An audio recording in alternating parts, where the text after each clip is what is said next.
Okay. Ray, this is the one I found. But it's 2015. Oh, the outside one? Oh, Because you okay. just want to put it inside. $20? Bring your budget. No worries. Okay. Did I pay you? Yeah, you paid me. Yeah. I had that thing forever. Yeah, you paid me. I heard. Yeah, the other day. That was like the size of a dime. Yeah. They're about to. Super dime.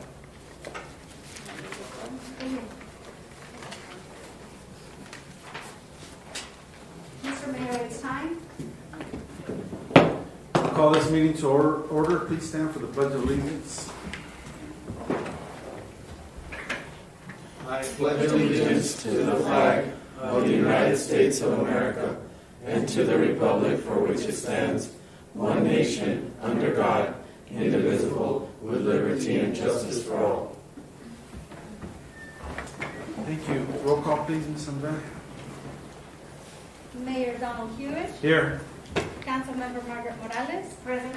Councilmember Mitch Lindemann. Present. Councilmember Dani Acosta. Here.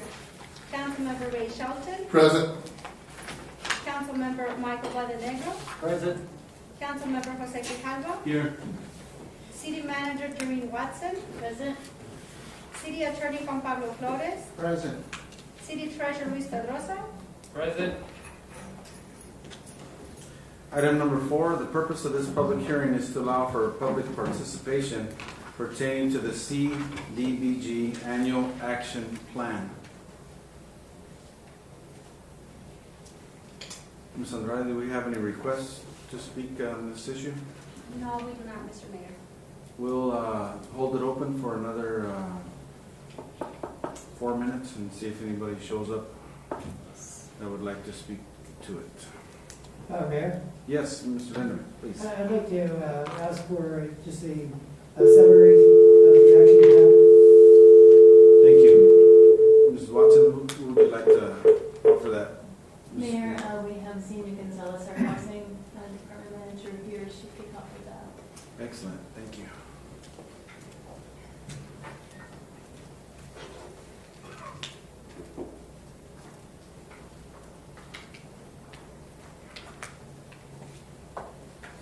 Good afternoon, Mr. Mayor, members of the council. Mr. Lindemann, to answer your question, the annual action plan is a document for the city which outlines how CDBG program funds will be expended during the funding cycle.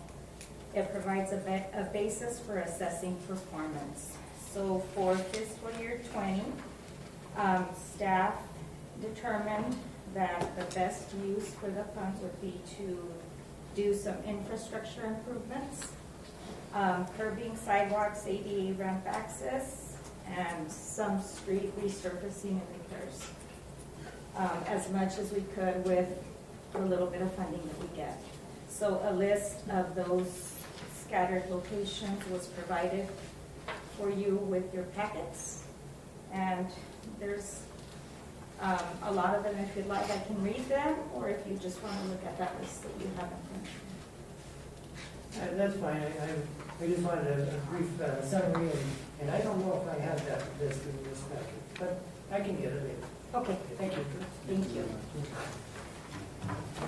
Mr. Lindemann, I know it may help you on an agenda item that's coming up at our next meeting. Oh, okay. There are some, there's an item in there that hopefully will help Okay, very explain good. some of that stuff.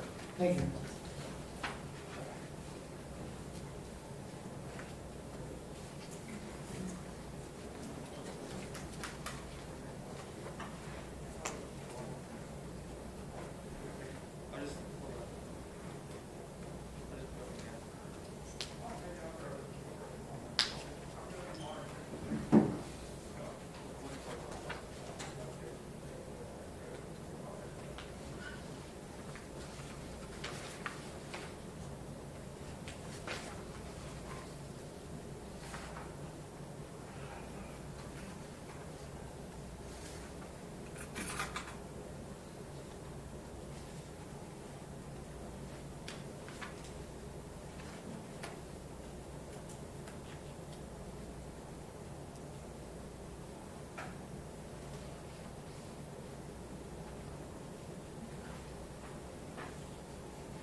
comments, we'll move to item number 5, adjournment. I have a motion to adjourn. I make a motion, we adjourn. Second. Motion by Mr. Shelton, seconded by Mrs. Acosta to adjourn the meeting. All in favor, please signify by saying aye. Aye. Any opposed? Same size. Meeting stands adjourned.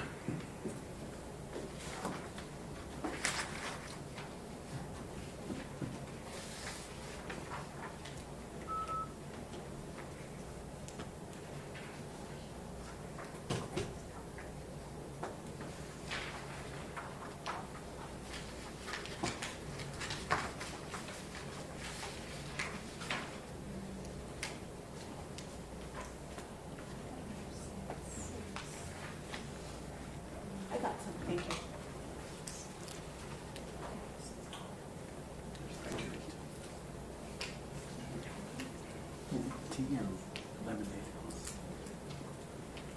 So, Mr. Shelton, should I keep that silver dollar or should I sell it? You should sell it to me. I should sell it to you. I'll tell you what, I'll give you $22, and I'll sell it for $28. And you'll sell it for what? What about for an 1892? What, Midmark? Well, it's not polished or anything, it's just in condition I found it. Well, let me see it. Haven't had it good. Well, you gotta bring it. And I'll tell you, like in, 1889, 1899. okay, 89 is one of the most common ones. Is it clean or good shape or what is it? It just tarnished. I know, I Tarnished. haven't gone yet. Probably I 17. know. How much? 17 to Did you 18. take a look? Because, yeah, that was a very common date. 1889. The one that's worth money was the one that was missing. I'll bring some more. I have a time, you know where to, I was supposed to 1890. go last Friday, but I have one in the car. In that shape. You know what I mean? I was telling you, I was feeling on tie it where it goes around right here and then the That's the excess, tie it, cut it off. There's only like Yeah, do that to the one I 200,000. have. Yeah, because I don't like the Is that what ties. it is? Yeah. Family usually gets two. Yeah. Has to have an S on the backside and on the bottom. For Seattle? Where's the cookies? San Francisco. San Francisco. Yeah, the men in San Francisco, Denver, Philadelphia. Who's the other one? The W for West Point. And those came a long way.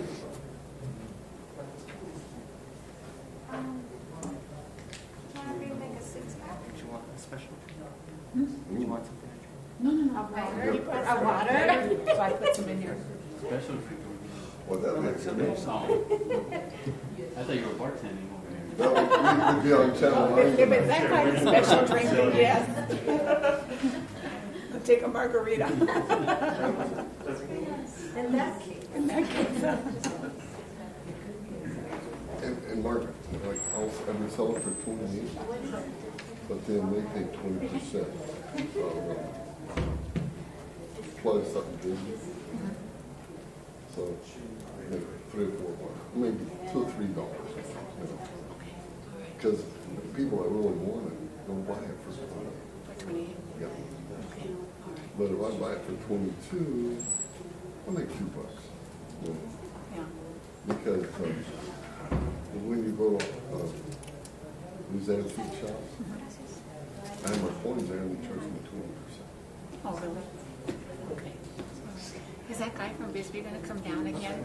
I'll ask him.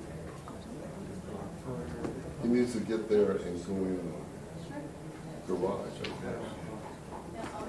So, I'll ask him. There's stuff in the back house too. I don't know if he wants to go. Oh, yeah, that's where he finds. I have an old sewing machine back there. I think it's a Singer. Is it a cabinet and all that, or just the old? I think it's just a sewing machine. Oh, this one you pick up? Or is it an No, old? I think, She has With a, a it has a trundle? stand, it has a little, yeah, when you pick, it's one of those, I think that you lift it up and it folds inside the, Oh, yeah, I can buy that I think one. that's what it is. that's an expensive item. And I have my grandmother's old one. She gave it to me, the one that has the side where she would sit there and with her knee, she would get it to sew. I'll tell him. Okay. I'll get him down again. for a seat? So we have motions that you could choose. And if you don't do it, I got somebody else to buy it.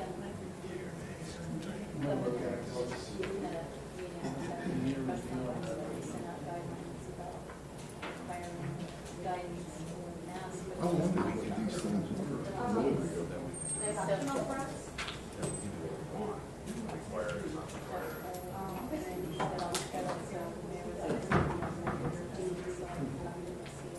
Here I can go to the meetings up at Phoenix, but they're not gonna happen.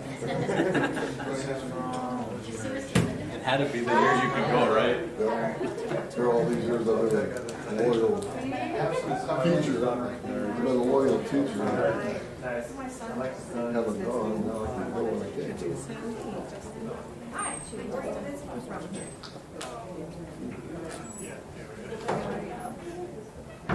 So getting a cooler climate.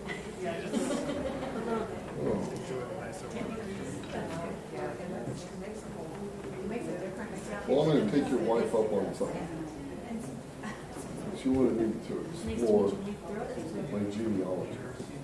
So I'm gonna, and I've got a lot of it, but I'm really getting into depth, especially on the Shelton side. Remember, all she has to do is look up the Shelton date. How long are you here?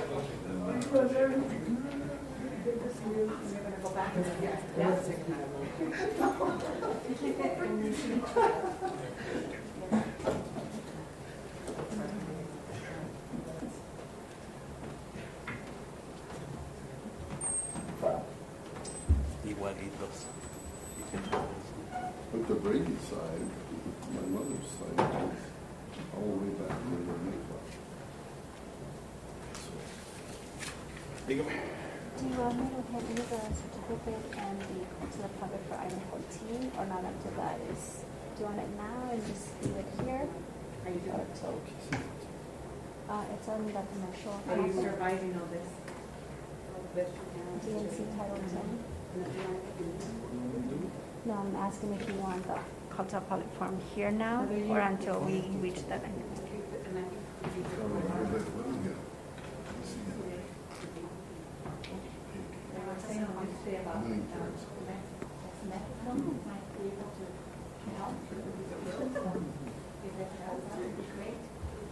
I thought you were going to ask her to sell it to you.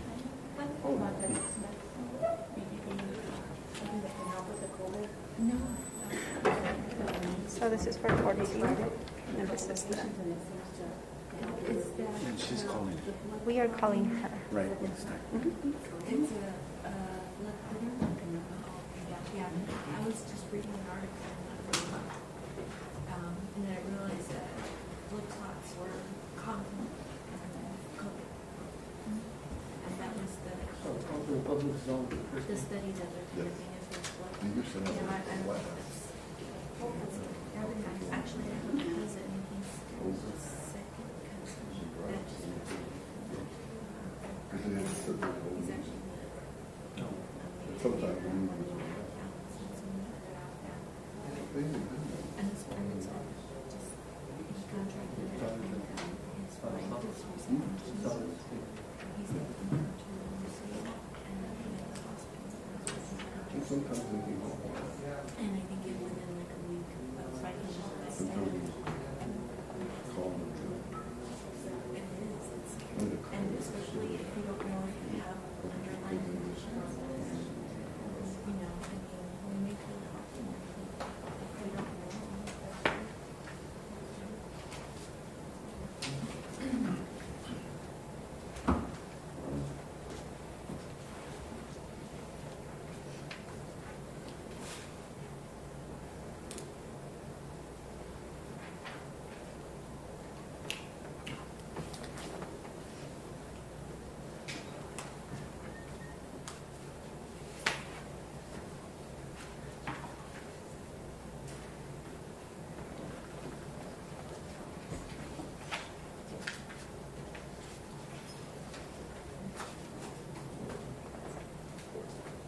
Mr. Mayor, it's time.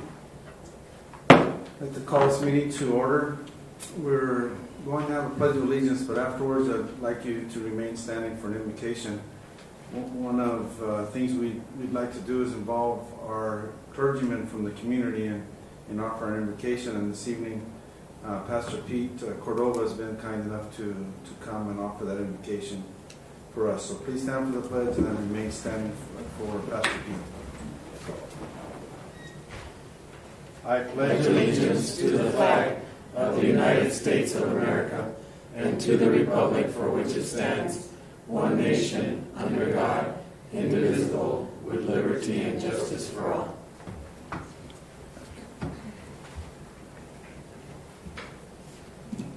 Esteemed council members, newly elected council members, and newly elected Mayor Don, huge thank you for this great privilege. Let's pray. Heavenly Father, we come before you. We thank you so much for the life and the health that we enjoy. God, I thank you for our public servants, our councilmen, our mayor. Lord, I pray for them in this first regular council meeting after elections. God, that you would give them grace, you would give them wisdom and guidance to lead the city, God, in these difficult times that we live in, the decisions that they make that affect our city. And God, that you would bless this city of Douglas in a time of so many challenges and so many things that we are facing. We look to you, God, that you are the one to whom, Lord, we look for strength and guidance. Bless each and every one of them as they serve. I thank you for them, and I ask this in the name of Jesus. Amen. Amen. Thank you. Thank you. Can you tell us what church he goes to? Pastor Pete, I had a question. Would you please state the title of your church and where it's located? Thank you. Thank you, Mayor. I am pastor of the Douglas First Assembly of God. It is located right on the corner of Dolores and 13th Street. And if you will indulge me for about a minute, I just wanted to say, when I got this invitation, I was so excited about coming, and I counted it as a great honor, that I kind of felt like God dropped something in my mind, and I remembered a prophet in the Old Testament by the name of Balaam. He got so excited that the king invited him to speak before him, that he took off excited, and God stalled his donkey to get his attention. I took off all excited, and God stalled my donkey. The battery went out of the car. And it was to remind him that before he got all excited about speaking to the king, for him to remember that he was speaking on behalf of God. And as a man of God, as a servant of God, I am humbled and I am honored by you inviting me, but I am even more humbled to represent the King of Kings and the Lord of Lords, God Almighty. Thank you very much. Thank you, Pastor Pete. Appreciate it. Roll call, Ms. Andrade. Mayor Donald Hewish, Here. Councilmember Margaret Morales, Present. Councilmember Mitch Lindemann, Here. Councilmember Dania Acosta, Here. Councilmember Ray Shelton, Present. Councilmember Michael Valdenegro, Present. Councilmember Jose Grijalva, Here. City Manager Doreen Watson, here. City Attorney Juan Pablo Flores, Present. City Treasurer Luis Pedrosa, Present. Item number 5, persons wishing to address the council in writing or verbally on any item not on the agenda. Ms. Andrade, do we have any requests this evening? we do not have any request, Mr. Mayor, for citizen participation. We do have the open line just in case someone was waiting, but we do not have any at the moment. Thank you very much. And we're trying to open up as much as we can. We appreciate we have a couple of people in the audience this evening. We're great to see them here with us, but we want you to be able to approach and be able to contact us if you need to. And we're here to listen. Thank you. Item number 6, designation of Mayor Pro Tem. As per Article 2, Section 8 of the Douglas City Charter, I, as mayor, hereby designate Council Member Margaret Morales as the Mayor Pro Tem. And I'd like to thank also Mr. Lindemann for his valuable service at this time. And I'd like to present Mrs. Morales a certificate of appointment as she will serve for the time being as Mayor Pro Tem.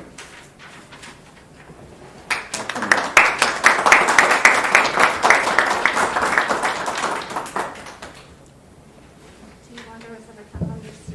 I do. There, or? Yeah, if you guys can get in the background, we'd greatly appreciate it. En la flor en medio. You want? Okay.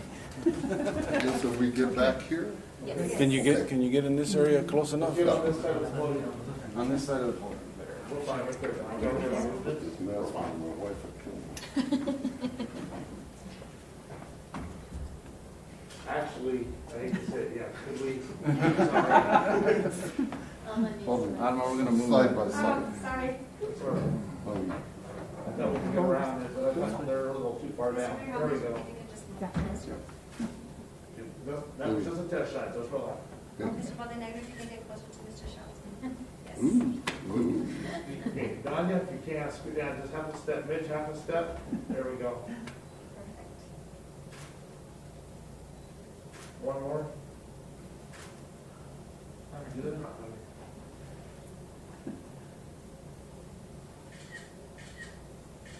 Beautiful smiles.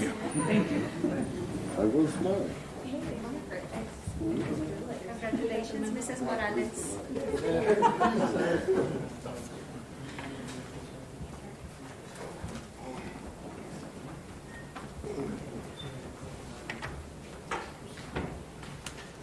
Mr. Mayor, Mrs. Morales? I just would like to say thank you for your support and for your confidence in maybe me as your mayor pro tem. I'm looking forward to working very closely with you on doing the best for our great city of Douglas. Thank you. Thank you very much.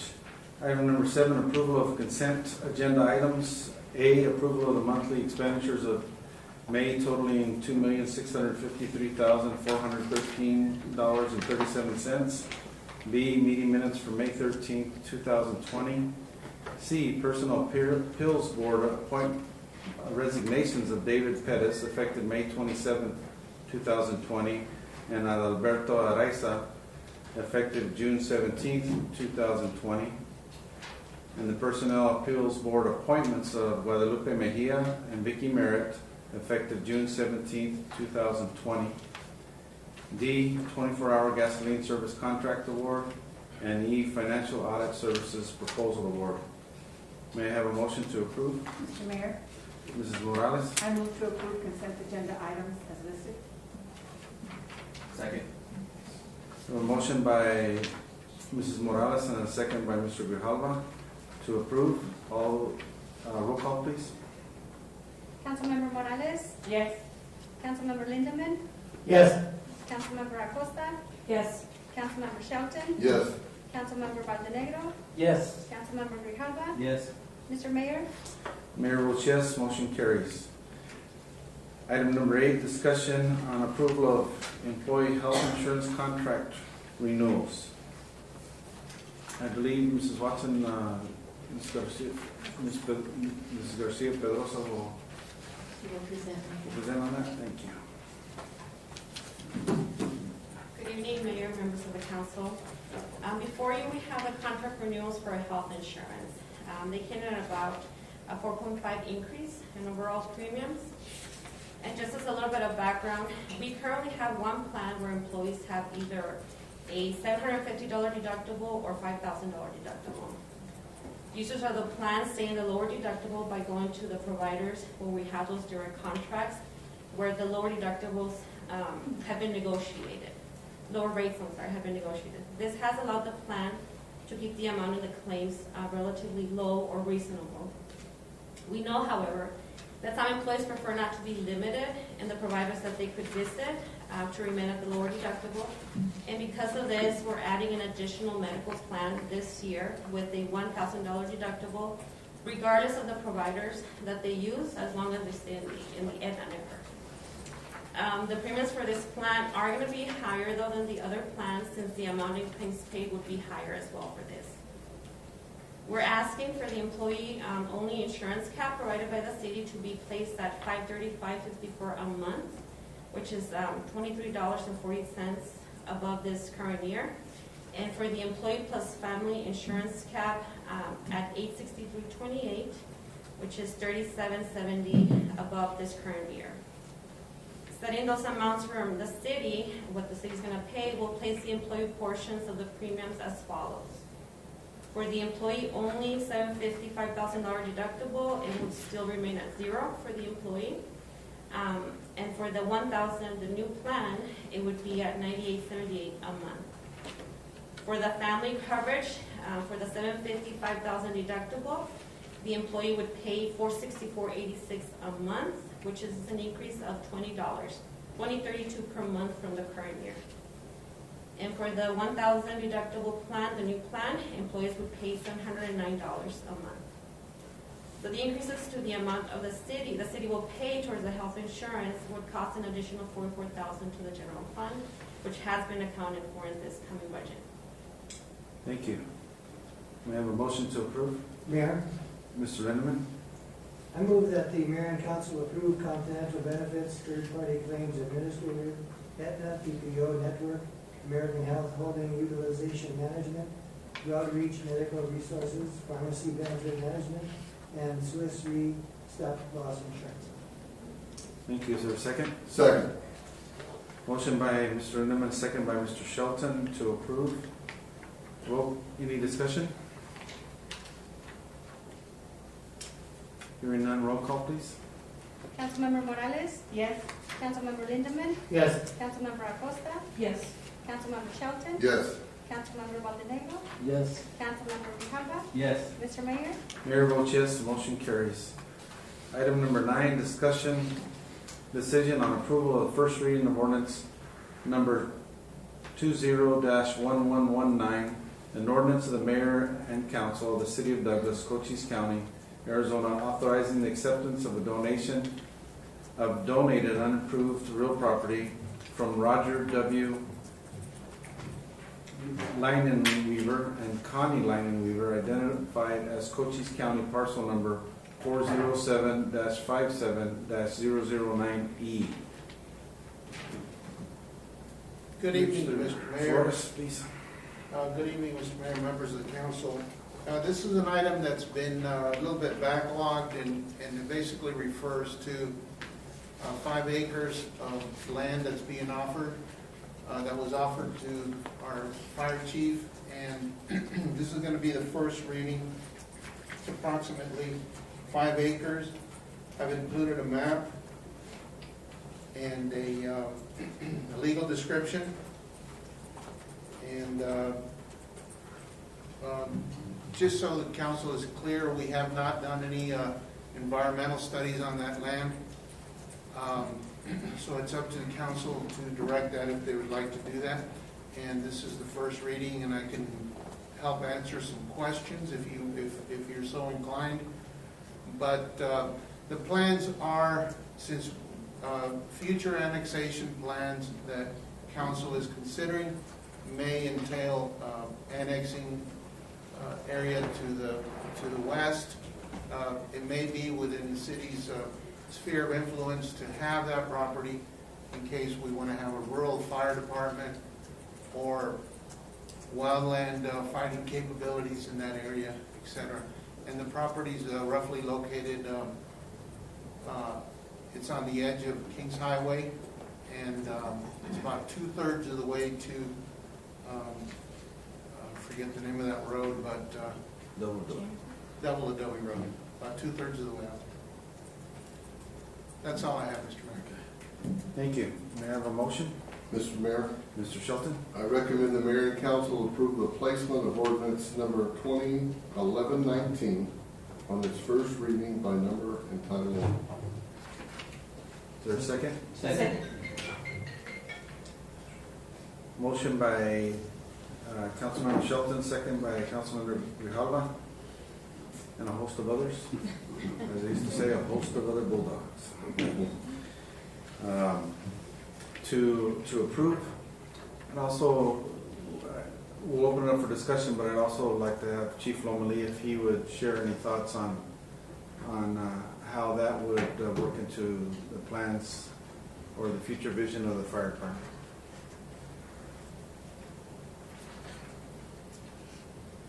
Good evening, Mr. Mayor, members of the council. A few months ago, this gentleman reached out to me with a phone call and said, I would like to give you a piece of property and I would like to see a fire department built on a piece of property. Of course, I said I can't guarantee that, but we'll look into it. And months later, here we are. And our thought is that with future growth and the possible port of entry expansion, that would be a good location for possibly a sub-fire station, a housing facility for equipment, hazardous materials response equipment that would be used mainly for the port of entry, or wildland firefighting capabilities, like water tanker storage, things like that. The primary use for that property would not be for the fire department, that would serve the city as it stands right now. Thank you. Any questions? Mayor, I have a question. Mr. Edmund, please. My initial thought there would be that it's pretty far out of town and quite a ways from the highway. So, but the future holds, things we don't know about. So that might be working out. But I think that's a fine gesture from these people. Yes, and he has contacted me numerous times, so he really wants us to have that piece of property. He lives in Texas. I want to say he contacted me about 3 or 4 times now. The other idea is that there are numerous residents that live around that piece of property that have expressed interest in the past to other fire districts to provide fire protection to them. As far as I know, it hasn't happened. So that's just another thought. Thank you. Any other questions or discussion? Mr. Grijalva, please. Mr. Mayor, so as far as doing a study there, we, like our attorney said, we have to direct administration to do it. So let's say we don't direct, when would that study happen? Right before we think about making a fire station, if we do, or can we just sort of get it, because if we can do a study and then we can have that land to do what this gentleman wants us to do with it, I mean, at the same time, if we're looking to annex that way, that gives us leverage with, talking to, businesses and all that, because they're gonna feel more comfortable with the fire station there. So as far as the direction goes, if it's okay with mayor and council, I'd like to direct the administration to have that environmental study. May I, Mr. Mayor? If you'd like to add, can I add a comment in there also before you express? I think would be preliminary right now to be able to request that because we do not know when that would be used. If it's 3 years, then yeah, this is probably a good time. If it's 15 years, then it makes no sense because things change, or that those particular period of times. So that's what my thought is, and I don't know if you can add any more thought as far as legally of what we need to do on that issue. Mr. Mayor, members of council, what I was referring to was an environmental study to make sure we're not acquiring a liability. Now, what are the chances that that property out there may have some environmental waste or something? I mean, they're pretty slim, but typically it's my duty to let council know that that it's available, and it's up to council to consider the risk and the likelihood, and so that's why I brought it up. So it wouldn't be fair for me to tell you if it's preliminary or not. I think that's probably what council needs to do, but it sounds like you're on the right track in that discussion. Thank you, Mayor. Thank you. Would it be acceptable if we asked staff to go out for some cost on what it would be to do that? I know there's different levels. At this particular time, I would anticipate that there isn't anything, as there's neighboring property holders right around that area, and so I would prefer to have staff just come back with some preliminary, cost estimates for soil testing or anything that they feel that would need that. Chief, have you been out to the property to take a look, see whether it looks like just natural vegetation? Yes, Mr. Mayor and Council, I have been out to the property. The history the gentleman gave me was that he lived on the property. There is a residence on an adjoining piece of property that he split. So he sold his residence, moved out of town, and held on to this property. So it's still tied to the residents. People live there right now. It sits on a corner of Kings Highway. I can't remember the name of the road. So more than likely, no septic tanks on this particular property, et cetera, that would come with a home. Any other thoughts from the council? Yeah, if we do pass it, maybe give him a call the next couple of days and tell him we're on our way and we're going to do a quick study on it and we'll get back to him. Thank you. Any other members of the council have any feelings on whether or not how you want to proceed? Mr. Mayor, I just would like to know the cost of this environmental study, because we'd have to put that in the budget, right? Or how would that come out of general fund? So if it would need to be funded, it would come out of the general fund, and so and we have 3 readings before we decide 100% on this, and so I think, Mr. Gahawa, you're the one that brought the idea up. What's your thoughts on getting the cost, and next month we'd hopefully have some cost and see how we want to proceed. Mr. Mayor, the fact that you mentioned we have 3 readings, I mean, it gives us a little bit more time. So, I mean, we could first reading tonight and then still be in the process. And then, I mean, there's the option of possibly tabling it before the 3rd reading so we can, get all to not waste too much time at the same time. Excellent. So let's go ahead and direct staff as part of this to come up with some costs of what some soil testing and other things that you feel Mr. Humphrey and Chief and whoever else would be involved to see what they think might be best to help give us the peace of mind that it's not a nuclear waste dump site. Any other discussions or questions? We have a motion on the floor made by Mr. Shelton and seconded by Mr. Gahawa to approve the first reading. Roll call, please. Councilmember Morales? Yes. Councilmember Lindemann? Yes. Councilmember Acosta? Yes. Councilmember Shelton? Yes.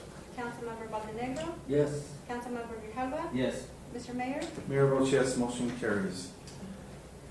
Item, Okay, we need to do the second. please, thank you, go ahead. Okay. I make a motion the mayor and council approve the first reading of ordinance number 2019 and to place it on second reading by number and title only. Thank you. Is there a second? Second. Motion by Mr. Shelton, second by Mrs. Acosta. Any other discussion, further discussion? Roll call, please. And Councilmember Shelton, that was ordinance 2011-18. Yes. Thank you. Councilmember Morales? Yes. Councilmember Lindemann? Yes. Councilmember Acosta? Yes. Councilmember Shelton? Yes. Councilmember Valdenegro? Yes. Councilmember Grijalva? Yes. Mr. Mayor? Mayor votes yes, motion carries. Ms. Andrade? An ordinance of the mayor and council of the city of Douglas, Cochise County, Arizona, authorizing the acceptance of donated unimproved real property from Roger W. Lienenweaver and Connie Lienenweaver, identified as Cochise County parcel number 407-57-0098. Thank you. Item number 10, discussion decision on approval of resolution number 20-1414, a resolution of the mayor and council of the city of Douglas, Cochise County, Arizona, authorizing the execution of a contract renewal between the city of Douglas and Alma Mendoza to provide services as city magistrate for the city of Douglas. Mrs. Watson, who would provide background information on this? Mr. Mayor, I received a letter from Mrs. Mendoza, and she has requested to continue as your city magistrate. You have her letter as part of your packet, and it is the contract renewal for the 2-year period. And like all city employees, she does get the cost of living increase, so her new salary is set at that level. And Mr. Pedrosa, I think, gave you the number as well in that item for you. Thank you. May I have a motion? Mayor, Mr. Lindeman? I move that the mayor and council approve resolution number 20-1414. Is there a second? Second. Motion by Mr. Lindeman, second by Mr. Shelton to approve the resolution. Any discussion?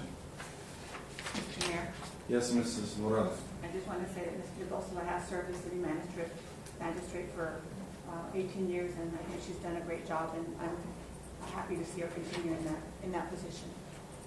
Thank you. Any other questions or discussion? Roll call, please. And if you'd start with Ward 2, please. Yes. Councilmember Lindeman, Yes. Councilmember Acosta, Yes. Councilmember Shelton, Yes. Councilmember Valdenegro, Yes. Councilmember Grijalva, Yes. Councilmember Morales, Yes. Mr. Mayor. Mayor votes yes, and motion carries. And thank you, Mrs. Vildosa, for filling that need. I know we've streamlined over there for the past few years, and they've been able to handle it. That's great. We appreciate that. Item number 11, discussion decision on approval of resolution number 20-1415, a resolution of the mayor and council of the city of Douglas, Cochise County, Arizona, approving the fiscal year 2020 annual action plan for the city of Douglas.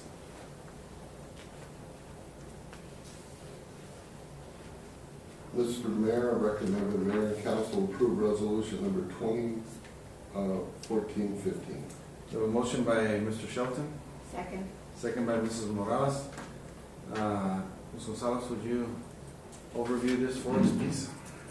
Certainly, Mr. Mayor, members of the council. CDBG annual action plan is prepared every year as part of the consolidated plan process. Every 5 years, we submit a consolidated plan to HUD for the proposed projects that we will be funding with the monies received from CDBG. We are in year 2 of the current 5-year plan, which is 2019 to 2023. And as I stated at the public hearing a few minutes ago, the proposed use for CDBG funds for fiscal year 2020 are for infrastructure improvements to include curbing, sidewalk, ADA ramp access, and resurfacing of some streets.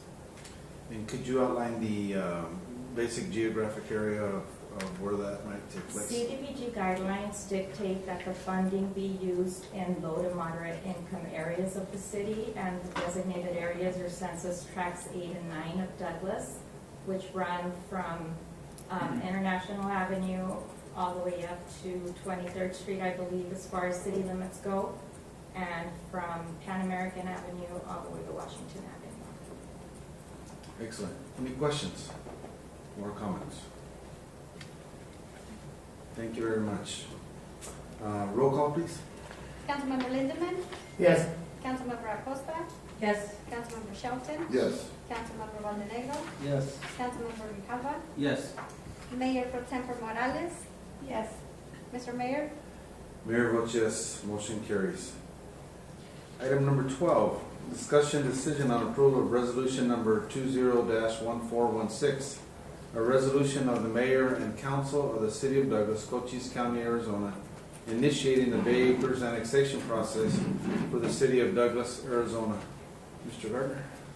Thank you, Mr. Mayor, members of the council.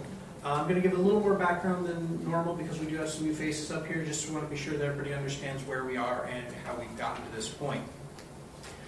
Starting in April 2019, staff has been gathering information about a potential annexation of the Bay Acres subdivision and the surrounding area.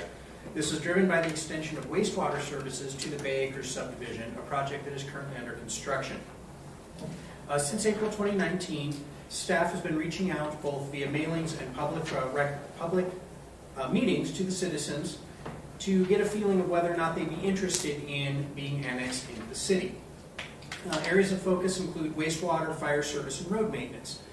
So the annexation process, we've already done the first 2 steps, which is mapping out an area and doing some research, gathering information on the owners, and talking with them.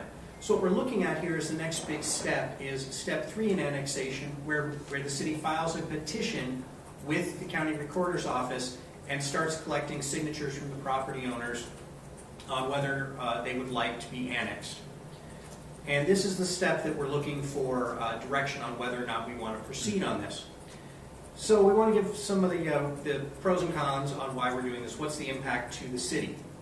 There's a number of city departments that would be affected by this because we do have to start providing city services once we've annexed.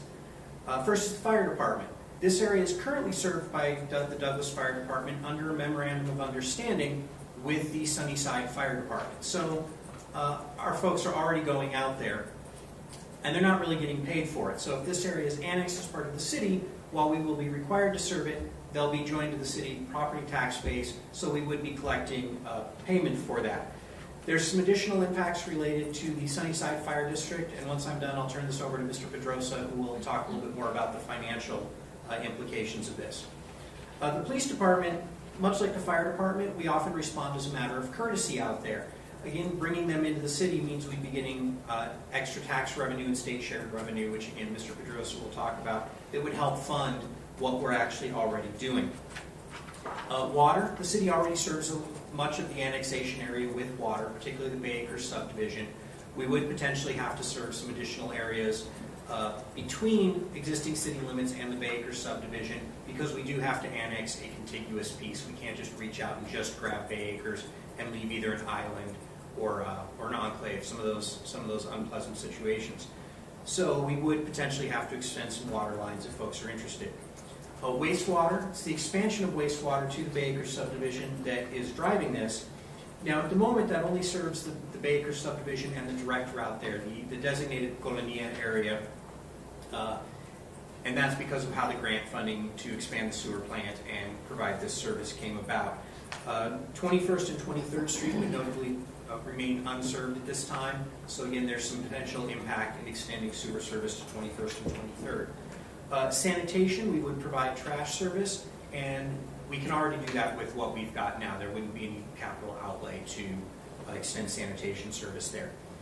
There's also some intangibles here. There's been some concerns from residents that being annexed in the city would do away with their neighborhood character. And we want to make it clear that Bay Acres is still going to be Bay Acres, whether it's part of the city or not. It doesn't lose its character. It also does not remove that Colonia designation that would continue to provide sources of potential funding to improve infrastructure, things of that nature in the area. Since the folks there already do receive water and will soon be receiving wastewater, this kind of formalizes what was informal arrangement now. We're already providing services. Once they're in the city proper, it kind of ties all of the services together. Because the community in Bay Acres is really already using a lot of city services like libraries and parks, but because they're not part of the incorporated city, they're not providing property taxes to help pay for that. So it does formalize those relationships. Forgive me, I lost my place on my notes here. It also increases the city's population, which is part of the strategic goal that we do want to expand. And the higher our population, the easier it is to help attract business, because sometimes they're only going to look at city limits population rather than surrounding areas. In terms of whether or not the community is interested, we did, in addition to several public meetings, did mail a survey to all the registered owners in the Bay Acres annexation area, asking if they supported annexation, and if annexed, what services were most important. We did receive 76 responses, totaling 91 parcels, which is about a 20% response rate, which in the planning profession is actually a really good response rate. In terms of number of residents, 68% favored annexation. The other important key in annexation, because you don't only have to get a majority of the residents, you do have to get a majority of the full cash value, assessed value of the property. When we looked at it that way, we got a 62% approval rating. So if these numbers fit, the community is interested in being annexed into the area. Some of the things that they were most interested in were sanitation, which we talked about, we can already extend easily, street lights, and lower property taxes, which interestingly enough, being annexed in the city would lower their property taxes because they do pay a pretty hefty amount to the Sunnyside Fire District. They did also mention improved code enforcement. Some of you know I came from the county side of this, and the county has very weak code enforcement mechanisms. And so the city has a lot more mechanisms. We can help people clean up the properties and help beautify the neighborhood quite a bit. A few more things before I turn it over to Mr. Pedrosa, just to chew over while he's talking, is how this process works from here. If you give us the okay, we will regather the property ownership data. We do like to do that about every 6 months just to make sure if people have changed, we're going with the most current list. That takes about 2 months from the county assessor's office. Then we would file the petition, and the petition has to sit for 30 days before we can file signatures. In addition, during that sitting period, during the last 10 days, we do have to hold another public meeting. And we do have a few concerns on that just because of the ongoing COVID crisis, whether or not people are going to be interested in coming to a public meeting. But to give you an idea of those time frames, if we started tomorrow, we would expect to have names and addresses from the assessor's office by August 17th, and we would hold the public meeting between September 7th and September 16th. Once that time frame is over, we have 1 year to collect signatures, and as soon as we have 50% plus one in number and full cash value, we can bring it back for an ordinance to do the formal annexation. I hope I haven't completely overwhelmed everybody, but I'm going to ask Mr. Pedrosa to come up and talk a little bit about the financial aspects of this.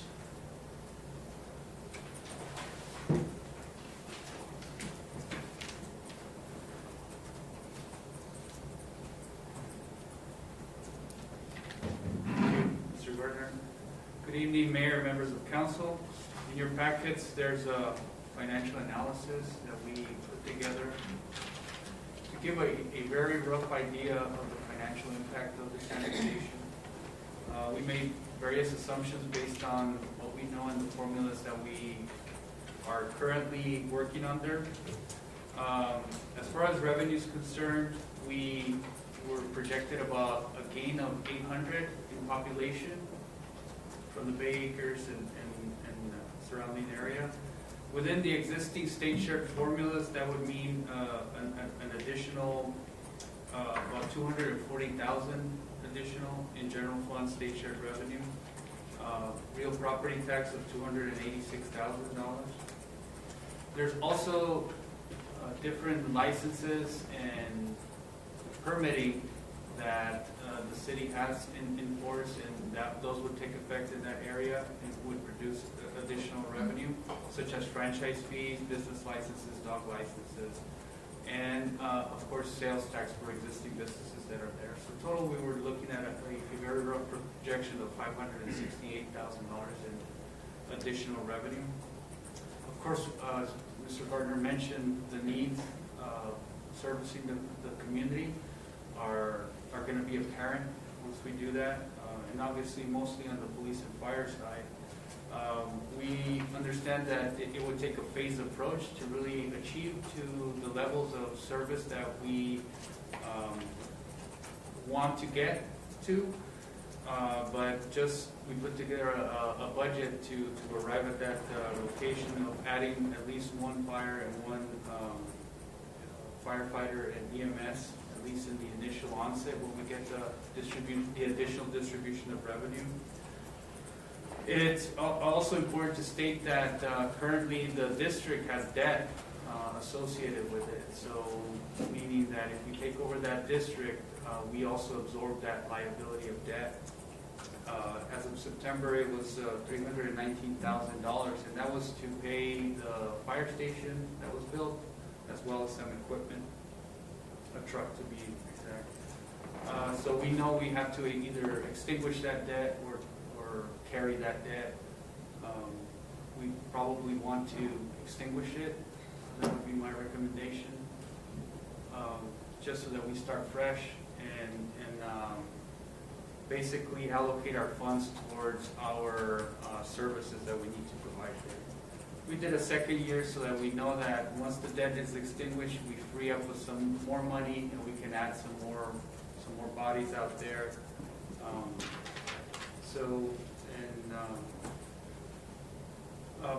As mentioned, some of the benefits from the community that they will receive is the lower tax rate.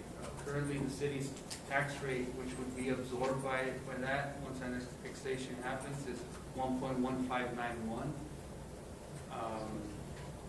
The district's tax rate is 2.7625, so it's actually twice as much as the city charges, so they would get a decent tax slash under taxes there for their properties. They also pay a little bit higher on their water and sewer. As soon as they're connected to sewer, they will pay more. So those rates will come down for the folks there once they become part of the city. So those are some of the benefits that those folks will receive. Obviously, you know, the city, as mentioned before, in annexing and gaining that extra population, obviously puts us in another position, in a better position to attract more business, attract more amenities, and achieve growth. Basically, that's our overall goal here at the city, is to gain growth and to really absorb a community that we feel is already a part of us. They already use our services. They already, as mentioned, our libraries, our parks are already being utilized. And they are being underserved currently. The city, I believe, can provide better service and also, like I said, bring benefit to the city in the means of population, more opportunities for grants,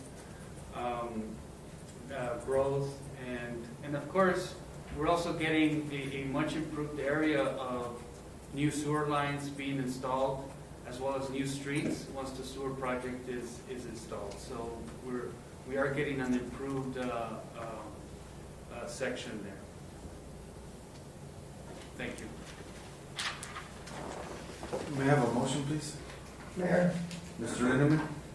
I move that the mayor and council approve resolution number 20-1416. Is there a second? Second.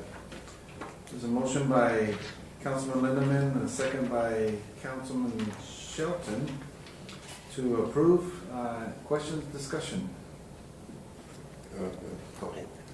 Mr. Shelton, please. Okay, what is the population out in that whole area we're talking about? It's approximately 800. 800 people, wow, okay.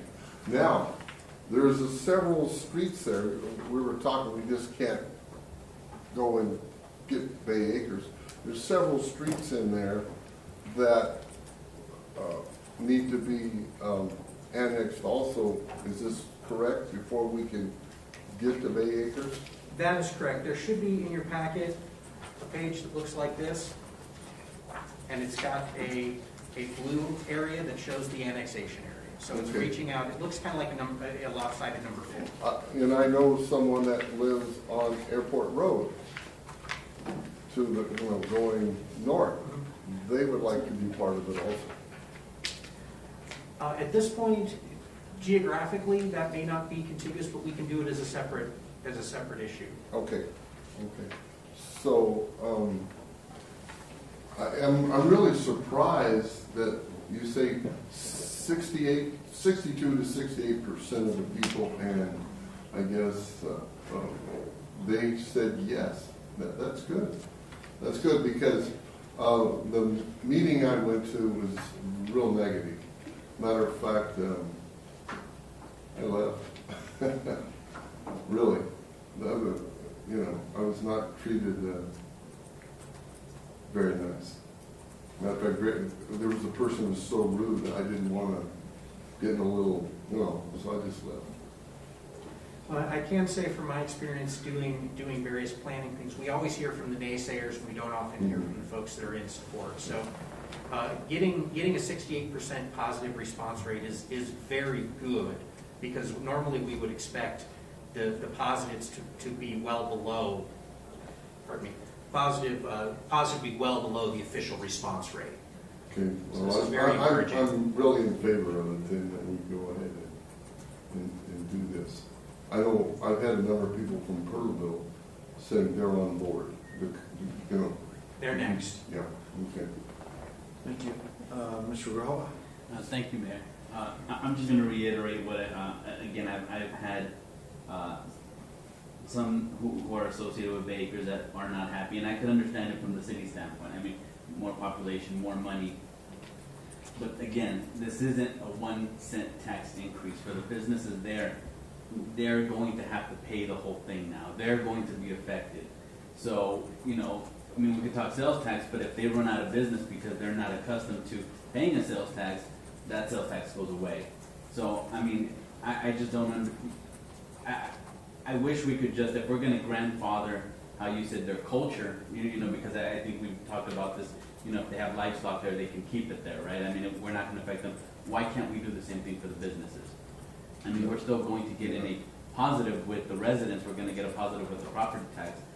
I mean, for me, I don't feel comfortable, you know, saying, hey, the city's going to benefit this way, but this one business who put their life savings, who, you know, who has been successful by this model, now we're going to take away close to 10% because now the bigger picture. But for them, I mean, and again, that will most likely fall on Ward 6, probably, maybe.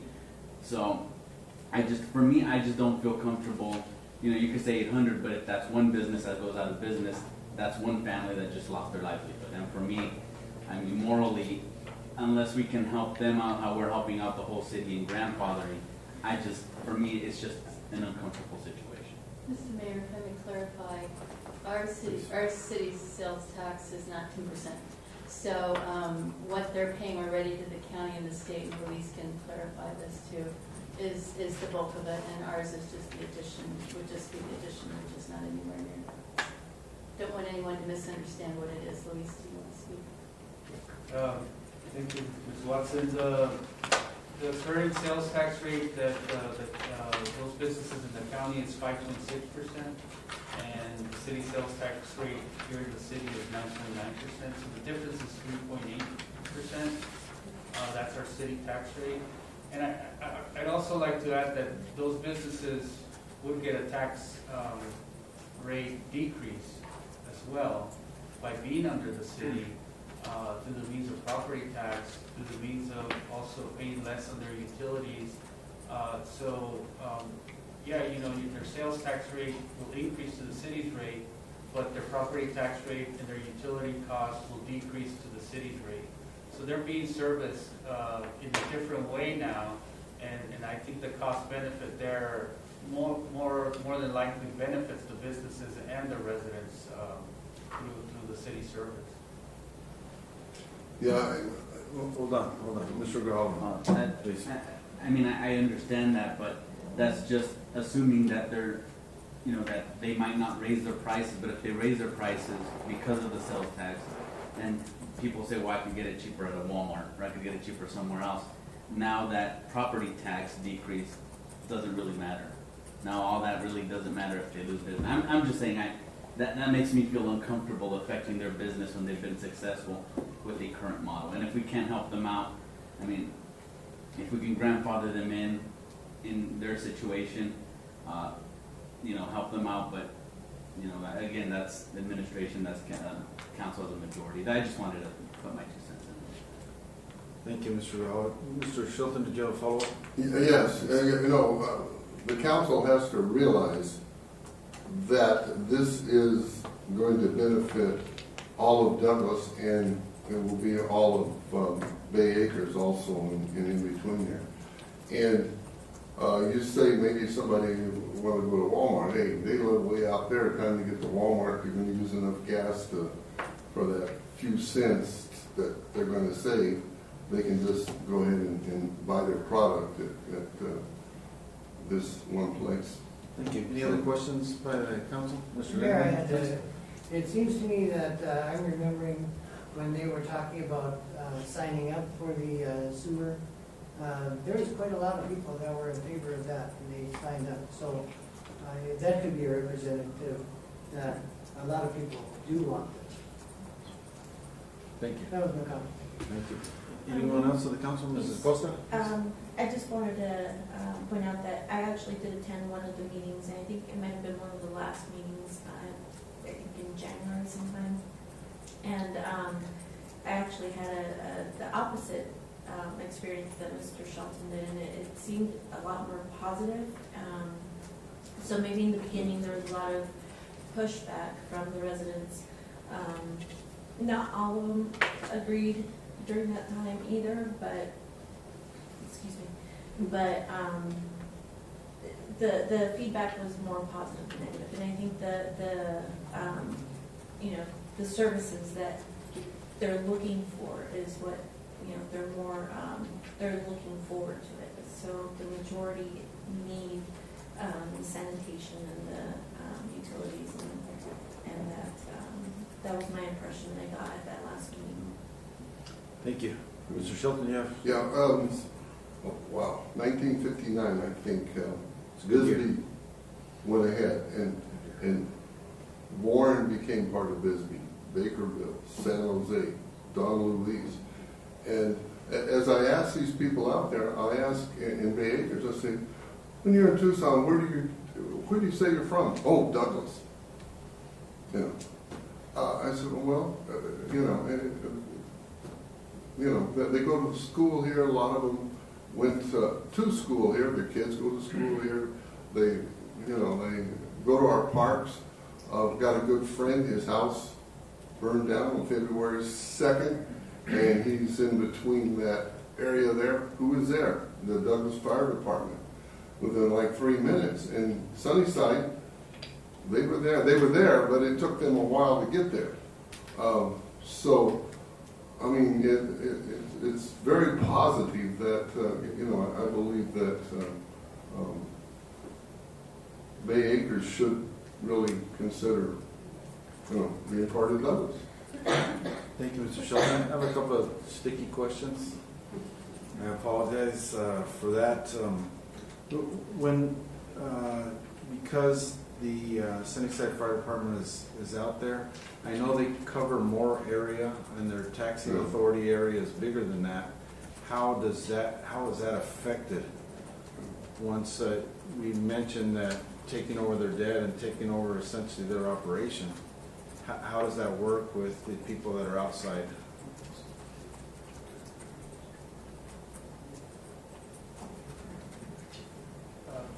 The intent, Mayor Hughes, is to annex the entire fire district. That's the intent. It's all of that outline covers that entire district. So that's the extent of it. Yes. Okay. There If it is matches one up, then island out there, right, Peter? Yes. That it would be included as well in the annexation. Correct. But that's the idea. Now the crazier thought. You mentioned their debt, and they have a taxing authority to be able to do that. And you were talking about assuming that, which was what we'd have to do by law. But are we allowed by law then to tax that district still, rather than tax the entire population of Douglas to help retire that debt at a reasonable rate? But I guess basically, are we allowed to increase a secondary rate for that to retire the debt that exists? No, once you annex that, the district dissolves. Okay, and the assets and liabilities are absorbed by that entity. And us as the city of Douglas would not pick and choose an area to tax anymore. If we tax, we would have to tax the entire city of Douglas in order to levy more revenue. So that's the answer. If I answered your question. Just a thought. Because they approved it, obviously, and understood that their tax rates would be at that level to be able to do that. Okay. Exactly. Thank you. Oh, Mr. Shelton, one more question. Are we putting anything in the budget, this year's budget, in case this was to happen this year? Mr. Shelton, we are not. Okay. And again, this is a long process that it would take about a year to accomplish, and also the revenue to be realized. So we're not planning on, if anything, we know that any expenses need to occur. We know that we need to align some form of revenue to that. So we wouldn't be able to move forward unless there's a revenue source. So we definitely want to be careful with that. But we don't expect it to be about a year, correct, Peter? To clarify, The day we have the 50.1 signatures, we don't have to file the ordinance. We can wait the entire year, in which case we're looking at September of 21 before we'd be, and that's the earliest that 1 year deadline would hit, with this 2 months for the assessor's office plus 1 month public period plus the 1 year. So we would definitely have time to make sure we've got everything budgeted. We could make sure that we know we've got the signatures, we're gonna annex, we gotta put it in the budget for next year. It gives us a nice timing window and cushion. One last, oh, go ahead, please. Okay, one other, maybe Chief Lomeli can answer this. How many volunteer firefighters do they have out there? Mr. Mayor, Council, thank you. I believe they have anywhere from 6 to 12. I couldn't say for certain. The number seems to fluctuate quite often. Is there any chance, some of these can come on board? They would have the same opportunity as anybody else, Sure. should there be openings within the city of Douglas for firemen or EMTs, depending on what's open. Now, does anybody know if they go to wildfires or anything? I believe they may be in Tucson right now. Okay. Well, if they were part of it, then they could just be part of it. They would give more training and so forth if they still wanted to, to be volunteers. I think that would be very appropriate for us to, give the right hand out and say, hey guys, you still want to continue, and they can probably get more training and so on and so forth, and can help out. I agree. Okay. Definitely. I think this needs to be understood if this happens. Okay. Thank you. Mr. Gardner, one last question. The council passes this resolution this evening. I know you talked about the timeline of getting the latest data back and et cetera, and looking in September. Does passing it tonight allow you any flexibilities should we need to take a step back because of COVID to allow to not file till October? So That was the intention, yes, is to give us direction as staff to do it, but give staff flexibility so that we could work with you on when would be an appropriate time to hold the public meeting and then backdate from that. Just so the council understands that, because once we file, then the 30-day, well, the whole calendar starts ticking, but the 30-day to have a public hearing for that area kicks in, and so we need to be able to have a little bit of flexibility. If we still feel that we're majority shut down, then we probably will hold off because people can't get to the meeting. So that'll be that flexible part of the issue, and the staff will keep us informed. Mr. Flores, was that correct that the resolution was worded in a way that it would grant staff some discretion on when to start the process as opposed to starting it, say, tomorrow? That is correct. So that's where I just want the council to be aware of that, to make sure that that's understood. So that we're not tapping our toes that, September, what the heck's going on, if we have that issue. One more. Is there a voice? Yeah, there's Mr. Shelton, please. Those streets that are in between, are they going to be signing the petition also? Yes, it's not just the Bay Acres subdivision, Okay, it's that entire area, Okay, yes. good. Are we talking north 80? Nothing north of 80. Nothing north No. of 80. So there would be without Sunnyside Fire Department or Coronado Hills, is that part of Douglas? Yes. So the RV park would put Coronado Hills is not part of Douglas. Yeah, It is. it is. The RV park, west of north of 80? All that in there. Yes. Oh, okay. Oh, Thank you. Okay, we have a motion by Mr. Lindeman, a second by Mr. Shelton to approve the resolution. Roll call, please. Councilmember Lindemann? Yes. Councilmember Acosta? Yes. Councilmember Shelton? Yes. Councilmember Valdenegro? Yes. Councilmember Grijalva? No. Mayor Pro Tempore Morales? Yes. Mr. Mayor, Mayor votes yes, the motion carries. Item number 13, discussion decision on approval of resolution number 20-1417, a resolution of the mayor and council of the city of Douglas, Cochise County, Arizona, authorizing the submission of a fiscal year 2020 Public Works and Economic Adjustment Assistance Grant application from the U.S. Economic Development Administration Coronavirus Aid, Relief, and Economic Security CARES Act Recovery Assistance. Mr. Pedrosa. Yes, Mr. Mayor, good evening. As we all know, there's CARES Act funding out there. The EDA put out a grant application in the amount of $1.5 billion for economic or infrastructure improvement type grants.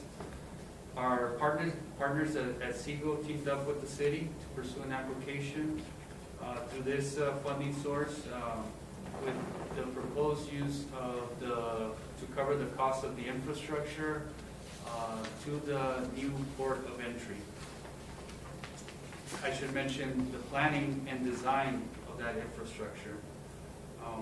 Applications for the grant consider projects that prepare for, prevent, and respond to the coronavirus and could include strategy grants as well as implementation grants that include activities such as infrastructure improvements, including site acquisition, site preparation, construction, rehab, and equipping of facilities.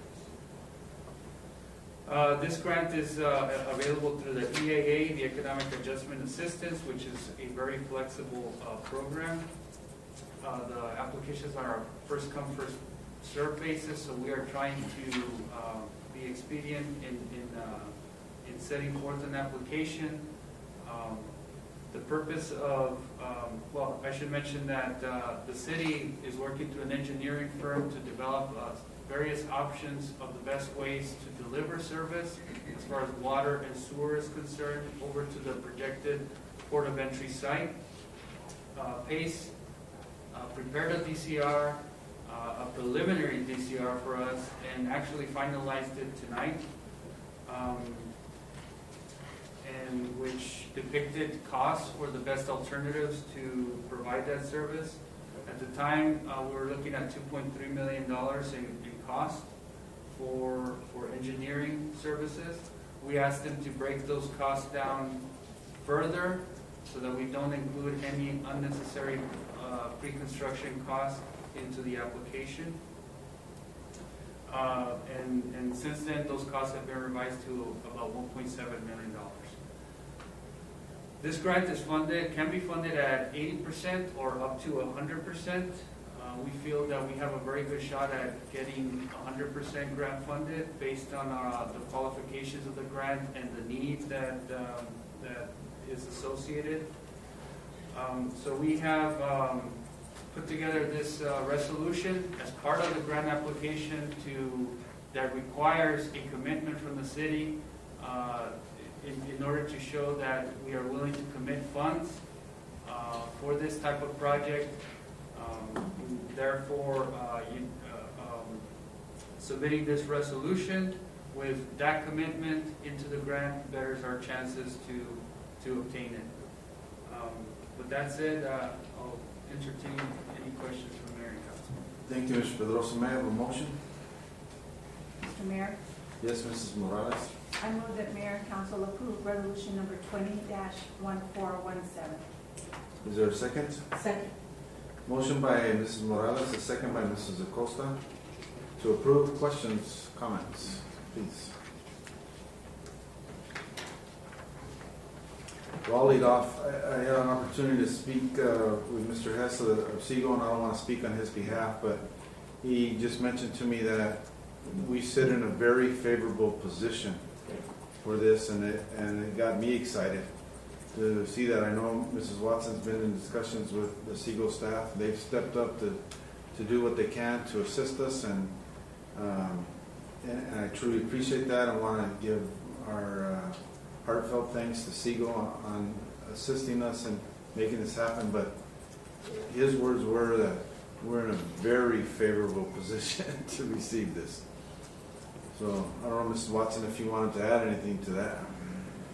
Mayor, thank you, and I would just add that, yes, SECO has been a great partner, and we have our grant writer working on this, and Olivier has been really a lot with Luis and the team, Ellen, we've all been grabbing all bits of information, write-ups and that kind of thing, so we appreciate the partnership with SECO, and yes, we do have a strong position going in.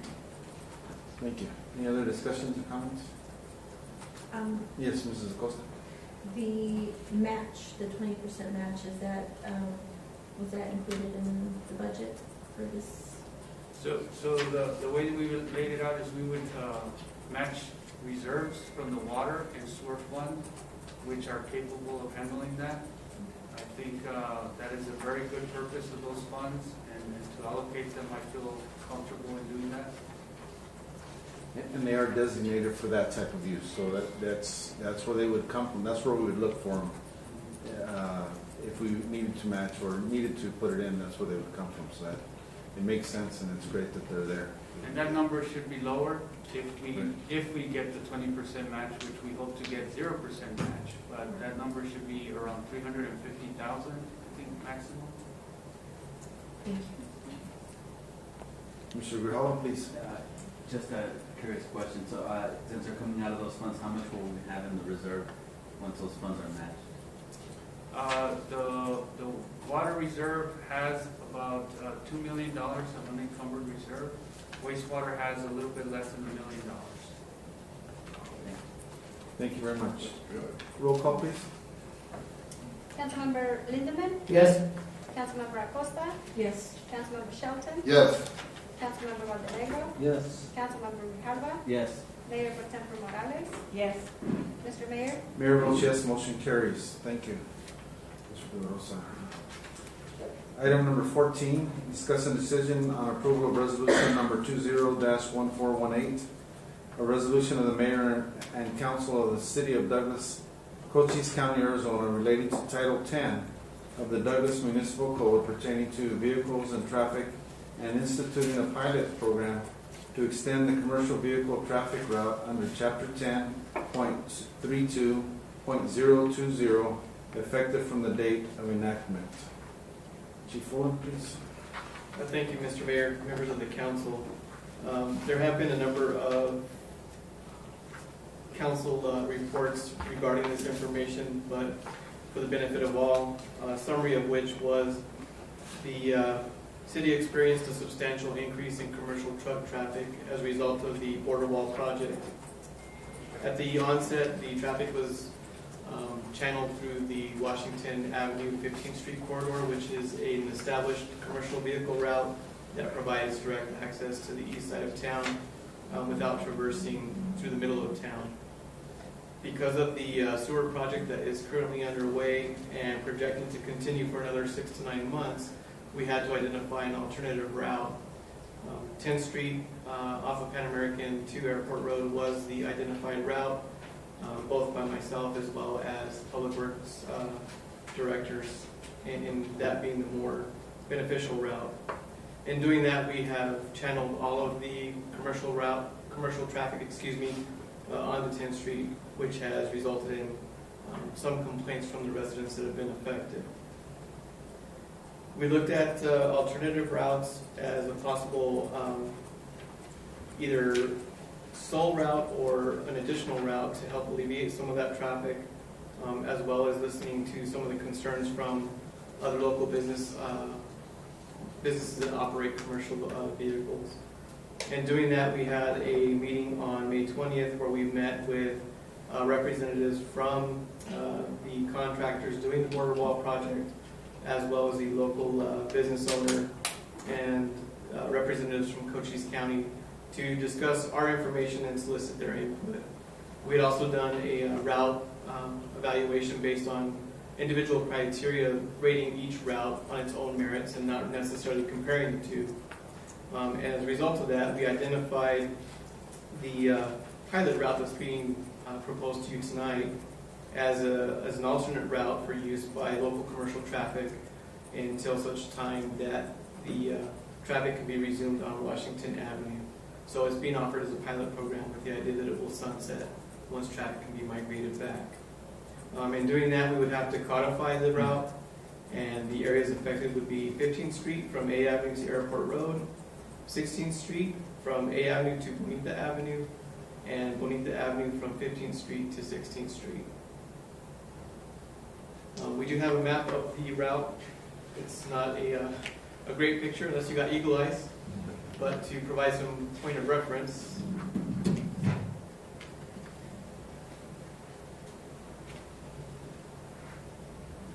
the street here is Pan American Avenue. The yellow line here is 10th Street all the way up to Airport Road.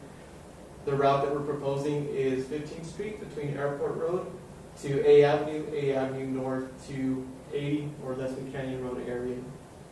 The idea to use Bonita allows the drivers the opportunity to use that as a go-around, just because the right turn coming off of 15th Street onto A Avenue is pretty tight. Thank you, ma'am. A motion? Mayor, Mr. Lindeman. I move that the mayor and council approve resolution number 20-1418. Is there a second? Second. Motion by Mr. Lindeman, second by Mrs. Morales to approve. I'd like to take this opportunity to express to staff that I know that they've worked hard and this has been a major headache for not only the staff but many of the people and the citizens of Douglas. And this appears at this point in time to be the best solution pending the completion of the sewer line on Washington Avenue. So I would like to thank staff for working hard on it. We do have, council, would you like to ask some questions? We do have one member of the public that will call in to our, we'll call her so that she can participate in this item as soon as the council has an opportunity to speak. Mayor, I have some questions. Did you have something else, Chief, to add? Yes, Mr. Mayor, if I may, just as a point of clarification, the 15th Street route is a secondary route, a second route in addition to the 10th Street route. So the idea being that the traffic supporting the border wall will continue utilizing 10th Street and local traffic will utilize the 15th Street route. And that's that was a solution to divide. Correct. To try to spread it out. Correct. As well as to minimize the impact to the local business and the local residents as well. Thank you. Mr. Lindeman, please. Oh, thank you. I just want to make a quick comment and then a question. Sometimes I think that we here in Douglas are complacent. If we lived in any other city, we'd have 24-hour traffic. And so, you know, I'm like, well, you know, so there's a truck coming by. But my question is, looking into the future, if the schools get to start on time and we've got some truck traffic going across 15th, how is that going to interfere with that? Because the 15th Street route is primarily going to be used by local traffic and it's not used on a daily basis, it's intermittent and it's basically travel between one area of their property to another area, and again, it's not going to be daily. So it shouldn't be too effective. Good, very good, thank you. May I clarify, so they should know when school is busy and hopefully be able to adjust their routes? Correct. Their timing of their need? Correct. Okay. Mr. Lindeman, anything else? Oh, that's fine, thank you. Thank you. Mrs. Acosta? Yes. Before spring break, when kids were still in school, I did actually get to see there on the corner of 15th and Washington, some of the heavy trucks coming through, trying to make that right-hand turn off of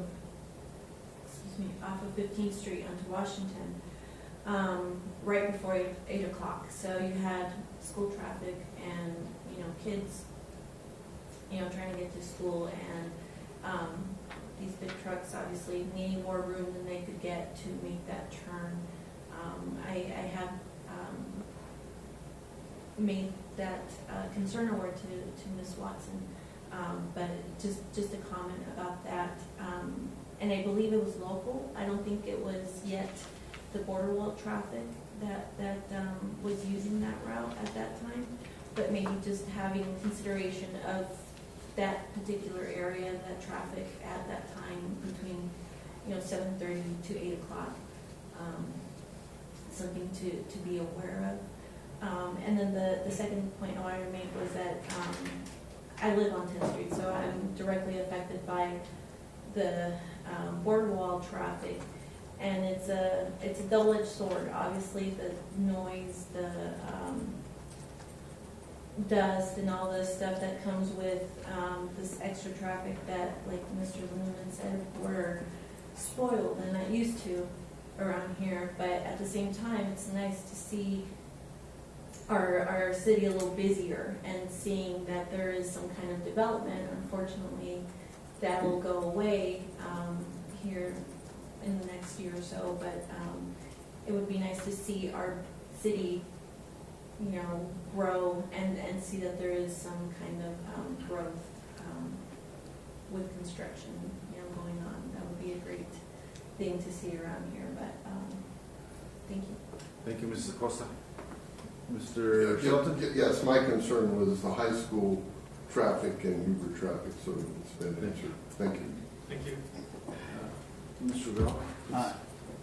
It was mentioned, Mrs. Acosta asked that when they were turning off of Washington, that was a complaint I had, because then, the wall trucks would turn right to Washington and then go to 23rd and then turn left to 23rd, go all the way down to 23rd and then back to A Avenue.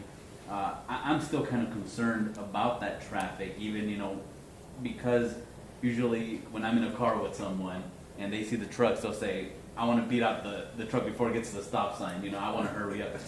Is there, in that little turn, in that corner, would one of those small stoplights help, at least calm down the traffic? Because especially during school, like Mrs. Acosta said, they get a little bit rowdy, right? Because they want to get to class. So would that be an option to help sort of calm down the traffic, where the stoplight's telling you can go and you can stop?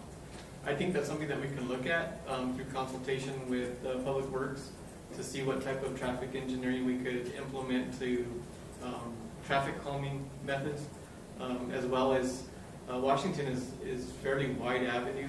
I think we have some room for moving the lanes over to make enough room for the trucks to safely make that turn, as well as traffic to traverse the intersection along with our pedestrians. Thank you. Ms. Andrade, could you please locate Yes. Mrs. Valdez, please?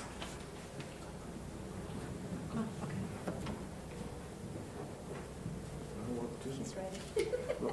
And the reason Mr. Grihal was calling, because she lives in his area. And Exactly. Good point. Mrs. Valdez, this is Mayor Hewish, and we have you on phone and the speaker, and we're discussing that item regarding the truck traffic, and we'd love to hear from you.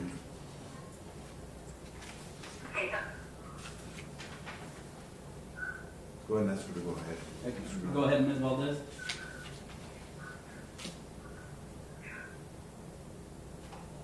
Hello, my name is Margaret Valdez. I live at 1131 East 23rd Street.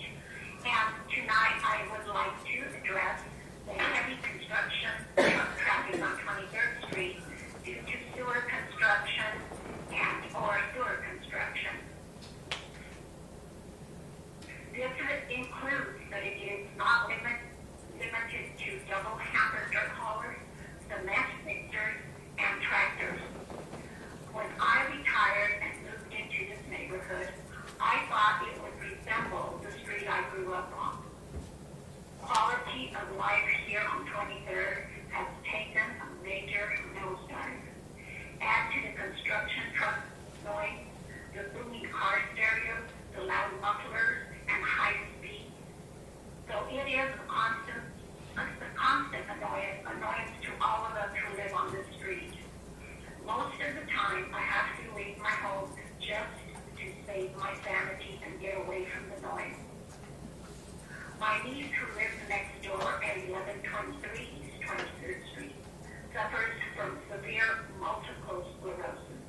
She is in pain most of the time and cannot sleep at night, so she tries to sleep during the day, and she cannot because of the truck traffic.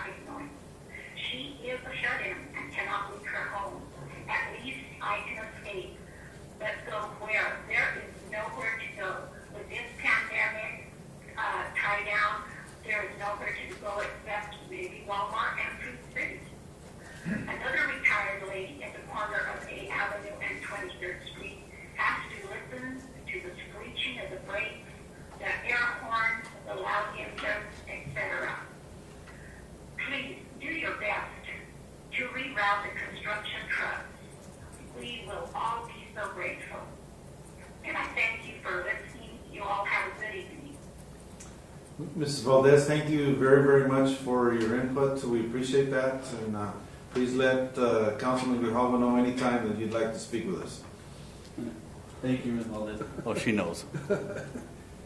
Mrs. Watson, could you, I don't know who the appropriate staff would be, whether it's the police department or somebody from Public Works, if they wouldn't mind contacting her to explain what's going on and what might be a timeline, hopefully that some of that may be alleviated down 23rd Street. The noise issues of loud stereos, of course, is a whole other issue that could be addressed. Yes, it will be Chief and he's the one who's leading our team on this. So, all the way around. Thank you very much. Any other discussion by the council or anybody else would like to discuss it? Members of, our 3 members of the public that are here.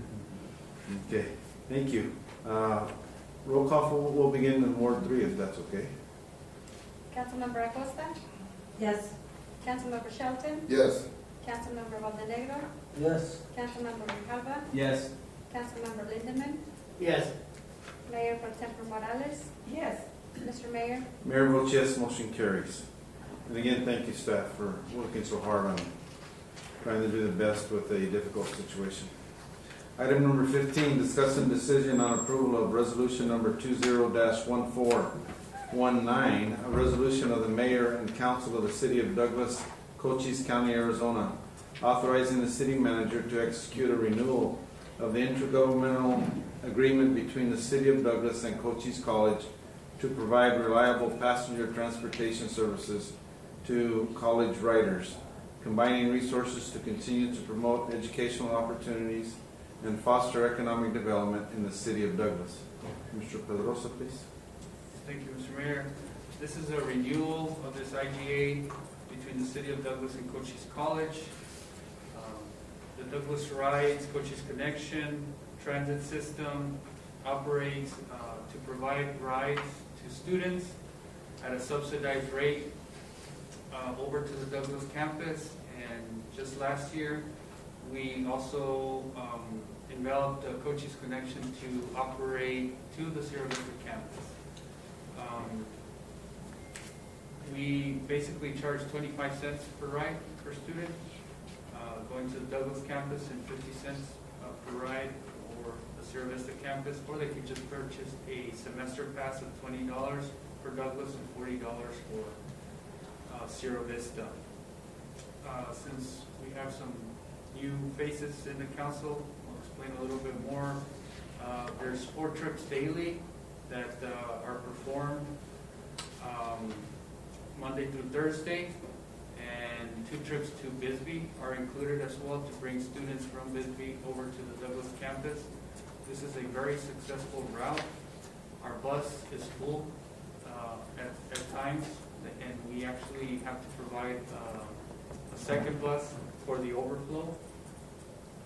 This year, as you know, it's a little bit special due to COVID, but the college is still interested in moving forward with the agreement, and we just inserted some guidelines there in the IGA saying that we would follow CDC guidelines within the bus. So we are working to provide some social distancing and getting some masks for the students, or getting them to wear masks inside the bus. The college was fine with that. With that process, we also changed the cost for that. The college paid us $22,000 a year. We raised it to $24,000 due to increase in salaries for us. So that would cover our cost on top of the federal grant already covering partial cost for this service. The college picks up the remaining. In 2019, we transported 18,320 college students to the Douglas campus, and 546 riders stopping at the Sierra Vista College campus. We can't confirm that those are all students in Sierra Vista, but most of them are. With that said, I'll take any questions. Thank you. May I have a motion? Mr. Mayor, I recommend the mayor and council approve resolution number 1419. Second. Motion by Mr. Shelton and a second by Mr. Lindeman to approve resolution 20-1419. Questions or discussion by the council? Mr. Mayor, Yes. I have a question. Mrs. Morales, please. This is basically for the school year, for the semesters, right? Are they having any classes during the summer? Ms. Morales, no, we are No. currently not running service over there. This is slated to begin for the fall semester. Fall semester. And the IGA covers the fall and spring semesters. Okay, thank you. I'd also like to add that the college already approved this from their board. Thank you. Anybody else? Thank you. Roll call, please. Councilmember Acosta? Yes. Councilmember Shelton? Yes. Councilmember Valdenegro? Yes. Councilmember Grijalva? Yes. Councilmember Lindemann? Yes. Mayor Pro Tempore Morales? Yes. Mr. Mayor? Mayor votes yes, motion carries. Item number 16, discussion decision on approval of resolution number 20-1420, a resolution of the mayor and council of the city of Douglas, Cochise County, Arizona, designating the city treasurer, Luis Pedrosa, as the city's chief fiscal officer for purposes of officially submitting the fiscal year expenditure limitation report to the Arizona Auditor General. Mrs. Watson? Mr. Mayor, I didn't think it was right for Luis to have to get up here and present for himself, but I do recommend he is the appropriate staff that would be the one that would give the Auditor General designation from our city as our city treasurer. And as you know, we have the expenditure limitation report that's due by all cities in the state every year, and so that's what is before you tonight for his designation. Thank you, ma'am. A motion? Mr. Mayor, Mrs. Morales? I move that mayor and council approve resolution number 20-1420. Is there a second? Second. Motion by Mrs. Morales, second by Mr. Shelton to approve the resolution. Any questions or discussions? Mr. Mayor, Yes, Mrs. Morales. I just would like to commend Mr. Pedrosa. He does an excellent job for us, and we obviously continue doing that. Thank you. I understand the compensation is an extra cookie for this designation, which I think Rocio might take away from his diet. I'll leave that to you guys. Any other questions or comments? Roll call, please. Councilmember Acosta? Yes. Councilmember Shelton? Yes. Councilmember Valdenegro? Yes. Councilmember Grijalva? Yes. Councilmember Lindemann? Yes. Mayor Pro Tempore Morales? Yes. Mr. Mayor? Mayor votes yes, motion carries. Item number 17, discussion decision on approval of resolution number 20-1421, a resolution of the mayor and council of the city of Douglas, Cochise County, Arizona, amending City of Douglas policy 2.01 dealing with travel mileage reimbursement rates for employees, appointed or elected officials of the city of Douglas to determine reimbursement for mileage. Mr. Pedrosa. Yes, thank you, Mr. Mayor. We are updating the travel policy. Currently has 2 mileage reimbursement rates that entail a reimbursement rate of 45 cents per mile when using a personal vehicle for city business, and 22 cents per mile for trips that use a personal vehicle by choice when the city vehicle is available. We're wanting to update this policy to reimburse trips at the same level of 45 cents per mile. We believe that the policy would allow the flexibility for employees and officials to make the choice of taking a vehicle, a personal vehicle, and save on that city vehicle fuel costs to wear and tear. And also allow the flexibility, because we know that when we go to trainings or conferences, that there is off time for that, and that we can possibly have a chance to visit family, and we are restricted to do that on a city vehicle. So that's also an option that can be afforded. We also took an opportunity to change the language or update the language listed there, and just to change it to we have an existing cell phone policy and to reference that instead. We also added to the list of unauthorized expenses for travel. We added laundry to that list, the laundry list. So that's it, Mr. Mayor. We have to answer. Thank you, Mr. Rosa. May I have a motion? Mr. Mayor, Mrs. Acosta? I recommend that the mayor and council approve resolution number 20-1421. Is there a second? Second. Motion by Mrs. Acosta, second by Mr. Grijalva to approve the resolution. Any questions or comments? Thank you. Mayor, Yes, Mr. Redmond, please. I couldn't understand the laundry joke, was that? I couldn't hear it. So there, in the policy, there's a list of unauthorized expenses that the city will reimburse for. Various items like, room service or things like that. So we thought that doing your laundry would not qualify as a city expense. So they added it to the laundry list of things they can do. Thank you very much. And the reimbursement is based on the federal guidelines? We're currently following the federal reimbursement rate, 45 cents. For information for everyone. Roll call, please. Councilmember Acosta? Yes. Councilmember Shelton? Yes. Councilmember Valdenegro? Yes. Councilmember Grijalva? Yes. Councilmember Lindemann? Yes. Mayor Pro Tem Morales? Yes. Mr. Mayor? Mayor votes yes, and the item carries. The motion carries. Item number 18, informational items and reports from council and city manager and future agenda item requests. I'd just like to issue a caution to council members, especially if you have future agenda item requests, to state the request, but don't say why or your comments why, in order to maintain as close as we can to the open meeting law. So if you want a future agenda item, just say I'd like to have this on a future agenda item and stop talking. For that, and we've also added our city manager on there to offer any reports. But first, I'd like to call on Mayor Pro Tem Morales she'd like to recognize some people that have done some great service in our community. Yes.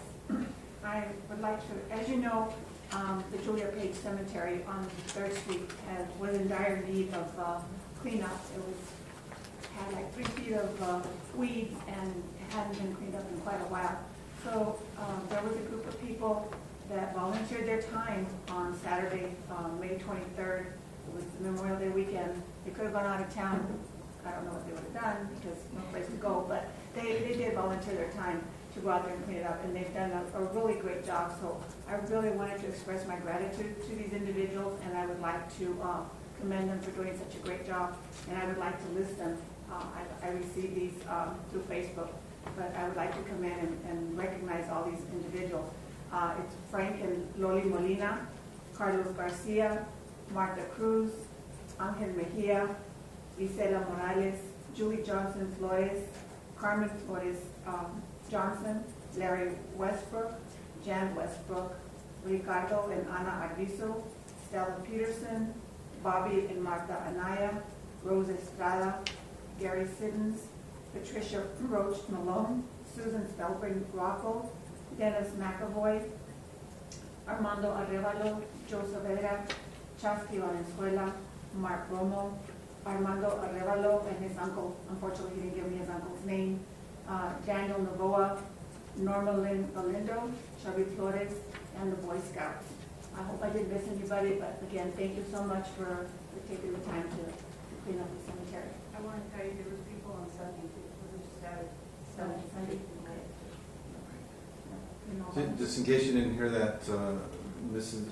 Pedrego offered that there was also people that followed up on Sunday also that were out there, and it's greatly appreciated to see the community offer that service. Thank you. And if I missed any names and there's other individuals, please have them contact me because I would like to recognize them.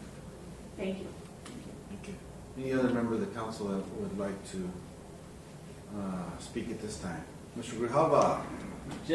I'd just like to point out that when the mayor said, "Don't talk too much when you're requesting," he was talking about me. So I want to put it out there. Okay. Well. I wanted to lay out the activities I've had for this month. The first, I want to congratulate La Familia on the paint job that they had for their facade. I want to thank Peter Gardner and Don Prince for really going through the process. It looks beautiful. Laura from the owner is excited. So I mean, she opened up, I think, this past Monday because of COVID. But I mean, the building looks beautiful. So if you haven't gone by, please go by and shop local. I want to thank Jennifer Smith and Joel Camacho because on June 26th we're going to have a drive-in movie. And, you know, for us it's easy to ask for things, but again, our employees are the ones that actually do them. So they make us look good. They're the ones that put in the hard work. They're the ones that should be appreciated. So I want to thank them for that. And hopefully it's not a one-time thing because I've heard the community is very excited about it. I want to thank Scott from the American Legion. He let me know that he replaced the flag at the Memorial Day ceremony. And also, please go and support them. They have their Burger Mondays, their Taco Tuesdays, and this Friday it's Barbecue Rib Fridays. Also, I wanted to give a shout out to St. Vincent de Paul and Miss Lucia Spikes. They give out free meals to the public Mondays and Fridays from 11 to 12. And she's also asking people if you stop and shop there to please wear masks. But again, these are free things for the community. Please stop by. The lunch that she invited me to tour the facility, it was from Blueberry. So it's not, you know, it's from our local businesses too that help out locally also. So please go support them.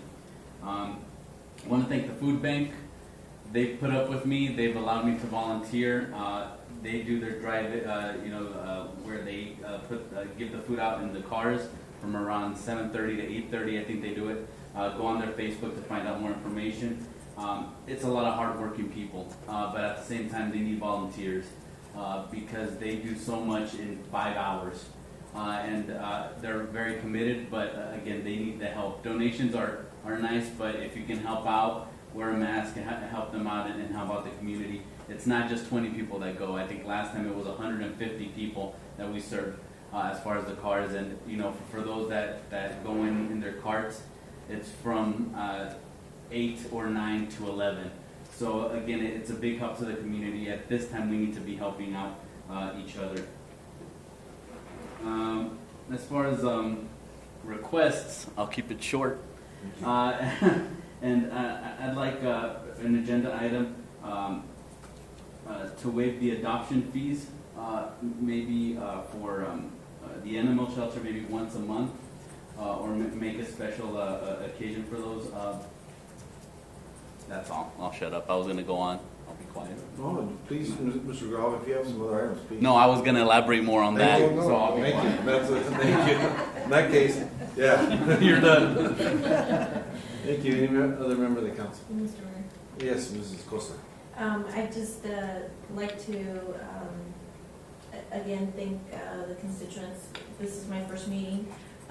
If there is anything, anybody, whether in my ward or not, please contact me. Let me know if there's anything that we need to discuss or address as related to the city. And also just a reminder about the census. I know that that's still going on. And of course, Mr. Gurihava is in charge for working with that with Ms. Prince on that. But just a reminder to everybody, if you haven't participated or if you don't have the means to do the online registration, to contact the city, please, so that we can get your census information. Thank you. Anyone else in the council? I'd like to see if we could add an agenda item for this upcoming budget discussion meeting on Monday. Governor Ducey has put the ball in our court as a council regarding masks in our community, and so I would like to see that agenda item on the upcoming agenda and encourage the public to respectfully and politely offer your input to your council members, to myself, on what you feel about that, and so that we can make a very informed decision, hopefully this upcoming Monday, on that. Mrs. Watson, do you have some things you'd like to? Yes, Mayor, just to remind the public, we try all ways that we can to get the word out, but we have been looking at the numbers of COVID.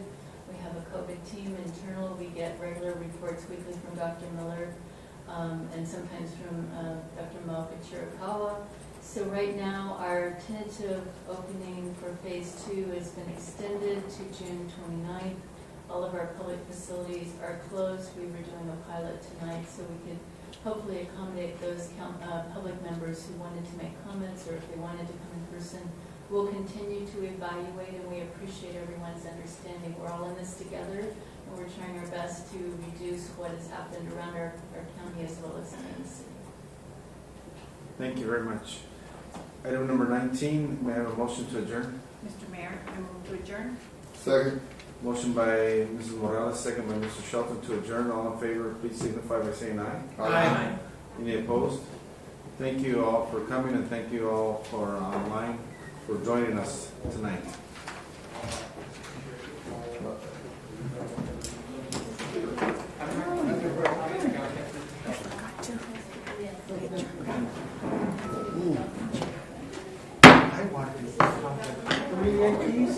A little late to the end. Lights. Mr. Daniker, the lights. Oh, yeah. I've looked at the lights, and I've seen photos of them at night. They're not compliant. They're better than the ones that were there before, but they're not compliant. I've got to talk to Mr. Ochoa on the lights they are, because he insists that these need to be executed and everybody else is allowed to do it, so I can't, so I'm going to have to talk to him. But We don't want Mr. Daniker. right, you know, in an ideal world, those two talk to each other. I talk to Mr. Danica, but I don't want them to talk to each other.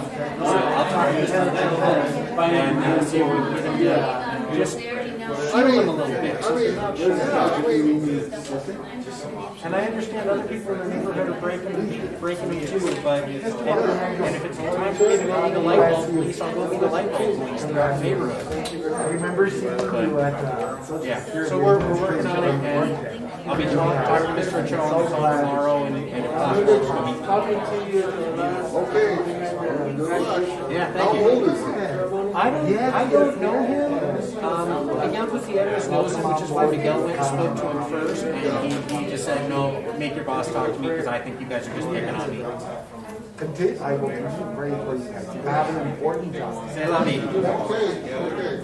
But we are working on it. You told Mr. Daniker we're going to try. Yes, he knows that. Yeah, I talked to him this You morning. tell him I was in on it too. I haven't told him. Mention my name. Okay, but I talked to Mr. Daniker a couple times a week. Thank you. Okay, because he's on the visit. Okay, I'll make sure that he do that. Okay. Washington and Whether it's inside 14th Street. Yeah, 14th. Thank you. Okay, I sure do. Miss, how are you doing? I heard 14th of Washington, right to me. Okay. Well, yeah, Which side the is it? list of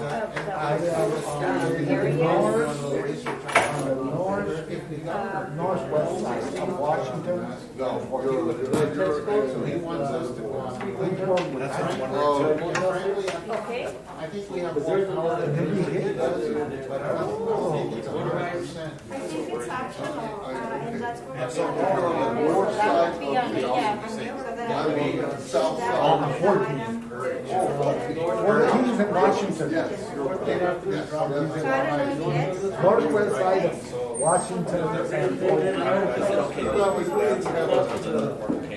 They're